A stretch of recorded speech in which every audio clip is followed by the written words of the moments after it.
I guess you love movies. I do too. Hi guys, and welcome back to another movie review. And today we're going to be talking about First Man, directed by Damien Chazelle, starring Ryan Gosling and Claire Foy. And I am a massive fan of Damien Chazelle's work thus far. I think a lot of people are, and have been stunned by his rise to fame over the last few years. And I love his movies. As you can tell, I have Whiplash and La La Land on Blu-ray, and specifically Whiplash was one of the greatest theatre experiences I've ever had. Sitting there watching that movie, when I finished the film, I sat there on the edge of my seat with my mouth open, realising that I'd seen one of the greatest pieces of cinema in my lifetime, and it was truly amazing, and a movie that I would implore anyone who loves movies to watch because it is fantastic. La La Land is a delightful film, a great musical, and I really enjoyed that a hell of a lot as well. So going into First Man, I knew that the levels Damien Chazelle had set for himself was so high that it's very unlikely that was a sustainable level. Few directors just make masterpiece after masterpiece after masterpiece, and to be honest, nobody does throughout their entire career and never makes a movie that's maybe still good, but not a masterpiece, right? I'm a huge fan of Ryan Gosling. Obviously he worked with him on La La Land, so going into this, both Damien Chazelle's and Ryan Gosling's input onto this film made me want to see it. Obviously I've got Drive on Blu-ray here, I've got many other movies by Ryan Gosling that I really enjoy. So going into this movie, I had expectations of these two people who I know have talent and I know can make some of the best films I've seen in recent years. So going into this movie I had good expectations, and overall I enjoyed First Man. I thought it was a good movie, a very good movie actually. But it's not a perfect movie, it's flawed in many ways, but I will get into that as we go through this review. So getting on to the positives first. The first thing that struck me about this film is when this movie slows itself down, when this movie is in wide takes. This movie is gorgeous. There's an opening scene where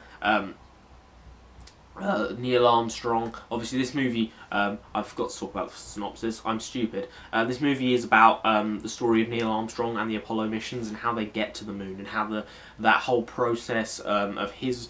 It follows his life, his family life, and his daughter and that situation. But it also follows NASA's attempt to be the first on the moon and the space race against the Russians. And how all of these intertwine with Neil Armstrong and the remainder of the Apollo team. So, the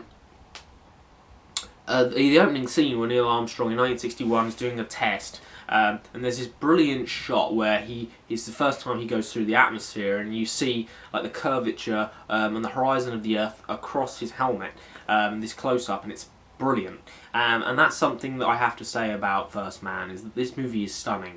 It's brilliantly executed, it's technically gorgeous, it has so many shots that you're going to remember, and it's technically very, very proficient.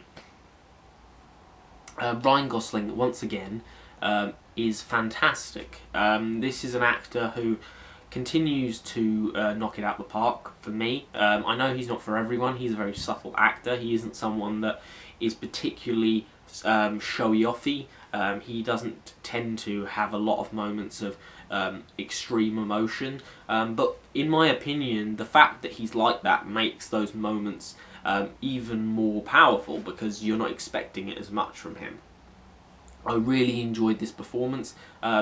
His character is very, very guarded and he's quite distant, and that is quite hard for a viewer to try and penetrate that sort of wall that you're you see in front of you throughout the film. But there are moments when that facade cracks, and it's very powerful, and he's brilliant in the film. And I really enjoy his performance as Neil Armstrong in this film. Claire Foy, who plays his wife in the movie, is also very good. She has some very good scenes and standout scenes in their chemistry together, even though, again, there's very little said, and it's quite a quiet film in these family moments. Ryan Gosling and Claire Foy are very, very good together. because you've seen Ryan Gosling in Drive do that very similar sort of thing, and he excels once again in this movie. The rest of the cast are very good. There's a lot of very well-established actors that you will recognise from TV shows and films that you may have seen throughout this film. They all do a very good job. Chazelle's very good at directing this movie, especially in certain sections. But I think a lot of these will be acquired tastes, and I'll go into that because the space sequences, specifically like the takeoffs and their ascent into space, they are shown in very, very shaky cam.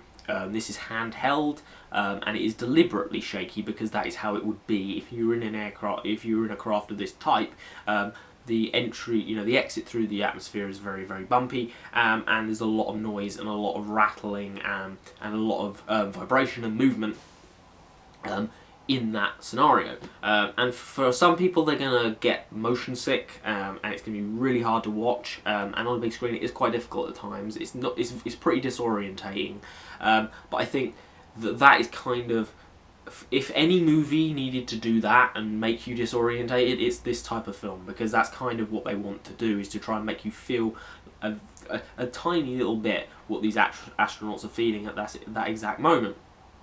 And I did actually think that worked, even if it was slightly disorientating. I think that was kind of the point. Getting into some of the negatives now. Now, the problem with this movie, I think, is it's quite slow. It's 2 hours and 20 minutes long, and it skips through the actual sort of build-up to the Apollo missions pretty quickly. I mean, this movie's over about 10 years, well, 8 years specifically.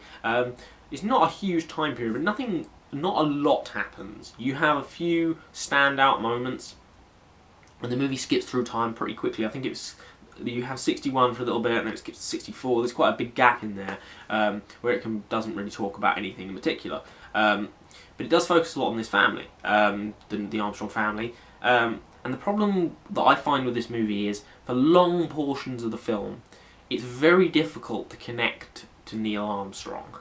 However good a performance Ryan Gosling is giving us, there isn't a lot of backstory on him. There's very minimal backstory.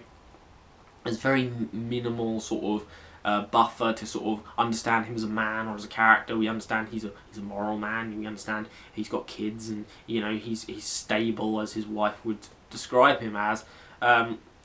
But really, the only emotional centre to this movie is about his daughter, and all of those scenes where he really sort of cracks the facade are all about his daughter, and they're probably the best scenes in the movie, because they're really the only times you can really get behind that sort of the mask that he has all the time, and that does make it difficult in a lot of these family scenes. However much they concentrate on it, in only a few scenes do you actually really understand him as a person, and I think that's probably the hardest thing, because you're kind of just waiting, you're hoping that you see more than you really do throughout the film. It kind of makes him feel like an isolated figure, and I understand, I think he's trying to do that, but as a viewer it's really hard when you can't connect to the main character, and I think that's one of the biggest problems with this film. I also feel like this movie is quite sparse of content. Like I said, there are moments where you feel like you wish they would be a little bit more epic, or a little bit more, there would be a bit more impetus or impact when they land on the moon specifically. It's a good sequence, don't get me wrong, but you don't really, it doesn't quite have the sort of iconic feel that you would hope that the movie would have in that exact moment. There's a moment almost straight after that that's actually more powerful. So overall, I liked First Man. I thought it was a very good movie. I thought the performances by Ryan Gosling, Claire Foy were exceptional. I thought that it was visually stunning. I thought I enjoyed the technical aspects of the movie and how they tried to make you feel like you were going into space. They also went into a lot of detail of the problems that they had throughout the Apollo missions and the people that died, and I thought that they did that quite well. However, at times I struggled to connect with Neil Armstrong and his family, however much time they spent on it. There were scenes of emotion, but not quite enough for me, and it felt, him as a character felt quite isolated and disconnected from us as a viewer.